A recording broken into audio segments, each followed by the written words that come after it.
अस्सलाम वालेकुम।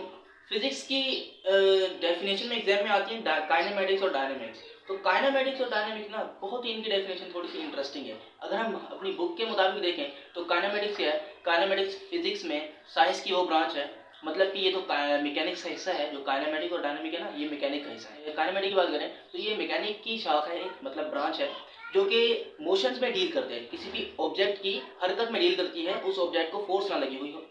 क्या मतलब कि फोर्स के बिना ही किसी ऑब्जेक्ट में हरकत आ जाए, तो ऐसा पॉसिबल है? आपके नज़दीक ऐसे इस वर्डिंग को हम पढ़ के तो हम नहीं कह सकते कि भाई कोई भी ऑब्जेक्ट को हरकत करे और उसमें फोर्स भी ना लगे। ऐसा नहीं है ना, मतलब कि फोर्स उस वक्त, हरकत उस वक्त होगी जब हम किसी चीज़ को धक्का देंगे तो वो हरकत में आ जाएगी। मतलब जो हमने धक्का दिया ये क्या चीज़ है? यही तो फोर्स है। मगर काइनेमेटिक कहती है हमने फोर्स नहीं लगाई और वो बॉडी हरकत करे। जबकि डायनेमिक क्या कहती है? डायनेमिक कहती है कि किसी भी ऑब्जेक्ट में जो हरकत होती है उसमें फोर्स का काम हो, मतलब फोर्स लगी हो तो उसमें हरकत हो। ठीक है, जाहिर है ऐसा ही होता है ना, हरकत होगी तो फोर्स लगाएंगे तो हरकत होगी। ये कहती है डायनेमिक। अगर मैं इनकी एक्सप्लेनेशन आपको बता दूं, थोड़ी सी आगे मैं बताऊंगा, तो फिर आप सोचोगे भाई यार काइनेमेटिक और डायनेमिक दोनों तो सेम ही है, इसमें फर्क क्या है? तो मैं एक्सप्लेनेशन आपको थोड़ी सी बताता हूँ। हम फोर्सेस अप्लाई जब नहीं करेंगे तो काइनेमेटिक्स, जो हरकत होगी वो काइनेमेटिक्स कहलाएगी। मगर ऐसा नहीं है। हम एक दफ़ा फोर्स अप्लाई करते हैं, ठीक है, मैं भी आपको एग्जांपल भी दिखा रहा हूँ, वीडियो में दिखाऊंगा। तो हम एक दफ़ा फोर्स को अप्लाई करते हैं, उसके बाद जब बॉडी मोशन में आती है ना, मतलब कि हरकत कर रही है, मूव हो रही होती है, तो उसमें फोर्स नहीं लग रही होती। तो क्या है, वो बगैर फोर्स अप्लाई किए वो कॉन्स्टेंटली मूव हो रही होती है। बात आ रही है समझ? मतलब कि उसमें मोशन आ रही होती है, कांस्टेंट मूवमेंट हो रही होती है उसमें, मगर उसमें फोर्स नहीं लग रही होती। फोर्स को एक साथ एक दफा ही लगती है। जैसे कि बैट्समैन बॉल को हिट करता है अपने बैट से, तो वो क्या करता है, एक दफा शॉट लगा देता है, उसके बाद बॉल क्या जाती है, खुद वो बॉल सफर तय कर रही होती है, मतलब खुद हरकत में आ रही होती है उसके। फिर तो फोर्सेस नहीं लग रही होती ना उस पर, कौन सी फोर्स लग रही होती है? तो हमेशा वो ऐसी हालत में ही रहेगी। एक दफा उसको फोर्स लग गई, इनिशियल वेलोसिटी उसको मिल गई, उसके बाद फोर्स लगने की जरूरत नहीं, और वो हमेशा उसी हालत में ही रहेगी, ऊपर जाती ही रहेगी और जाती ही रहेगी। मगर ऐसा होता तो नहीं, वो नीचे गिर जाती है।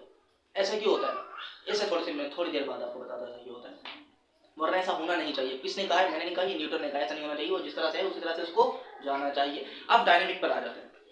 डायनेमिक कहती है कि ऑब्जेक्ट में हम फोर्सेज अप्लाई कर रहे होते हैं और उसमें मोशन आ रही होती है, ठीक है, मतलब मूवमेंट होती है विद रिस्पेक्ट टू फोर्स। लेकिन ऐसा थोड़ा नहीं है। आपने यही समझा है ना कि मोशन उस वक्त आएगी, अगर ये ऑब्जेक्ट है, ये ऑब्जेक्ट है, इसमें मोशन उस वक्त आएगी जब मैं इसको फोर्स लगाऊंगा। आपने ये समझ लिया। लेकिन ऐसा नहीं है। हम बात कर रहे होते हैं उसमें फोर्स लगने की वजह से तब्दीली कैसी आई।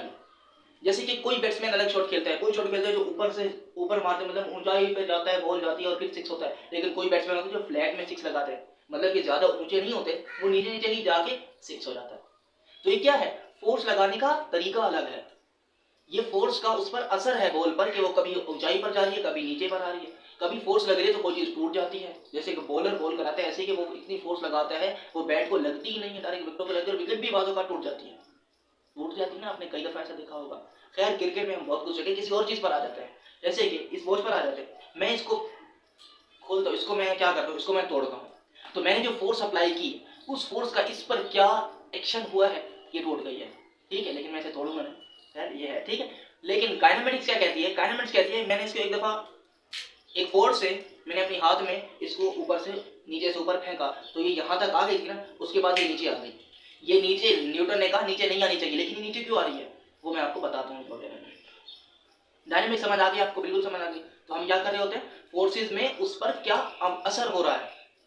वो बॉडी में मूवमेंट तो आ रही है, लेकिन मूवमेंट के साथ साथ उस पर क्या तब्दीली आ रही है, क्या चेंजेस आ रही हैं, तो हम इसमें भी डिस्कशन कर रहे होते हैं डायनेमिक में, ठीक है, स्टडी ऑफ डायनेमिक में। तो मैं अब आपको बताता हूँ कि न्यूटन साहब ने जो कहा है कि कोई भी चीज़ है तो अगर वो बैट्समैन ने शॉट मारा है तो वो बॉल ऊपर ही जाएगी और जाती ही रहेगी, वो नीचे क्यों आ जाती है?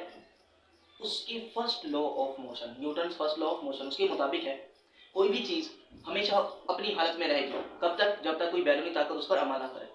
जैसा कि अगर कोई चीज़ रुकी हुई है, जैसे कि मैं अभी बैठा हूँ, मैं हमेशा बैठा ही रहूंगा जब तक कोई और मुझे आके यहाँ से कहेगा नहीं कि भाई क्यों बैठा है, वो जा। ठीक है, ये जो हमारा कैमरा है ये हमेशा ऐसा ही रहेगा जब तक मैं इसे ना हिलाऊं। ये न्यूटन का पहला ही कानून है, कोई भी चीज अपनी जगह पर उसी तरह ही रहती है जब तक कोई बैरूनी ताकत उस पर आकर अमल ना करे। जैसे कि बैट ने बॉल को हिट किया और बॉल ऊपर गई, बॉल हमेशा ऊपर ही जाती रहेगी, मगर उसकी मजबूरी है, नीचे ग्रेविटी है, ऊपर हवा है, बॉल जाए तो जाए कहाँ? कहाँ जाए? ये रेजिस्टेंट और नीचे ग्रेविटी खींच रही है, तो इसलिए बेचारी वो नीचे आ जाती है। कौन सी है? बैरूनी ताकतें ही हैं। हवा की वजह से बॉल स्लो हो जाती है, ग्रेविटी की वजह से बॉल नीचे आ जाती है। तो ये न्यूटन ने ऐसा ही तो कहा तो है। अगर हवा और ग्रेविटी ना हो तो क्या हो? तो क्या हो? तो बॉल हमेशा ऊपर ही जाती रहे और पता नहीं कब तक जाती रहेगी। ये रुकावटें हो जाती हैं। तो काइनेमेटिक आपको बिल्कुल समझ आ गई। काइनेमेटिक क्या होती है? Force, motion of object without reference of any force, मतलब बगैर किसी फोर्स के जो मोशन हो रही होती है उसे हम काइनेमेटिक्स कहते हैं। और मैंने आपको बता दिया फोर्स एक दफा लगाई जाती है, लाजमी लगाई जाती है। बाद में ये नहीं कि अब बॉल हिट की है, थोड़ी सी आगे जाएगी फिर हिट करनी पड़ जाएगी, थोड़ी सी ऊपर जाएगी फिर एक और बैट देना पड़ेगा, थोड़ी सी और फिर और, ऐसा नहीं है।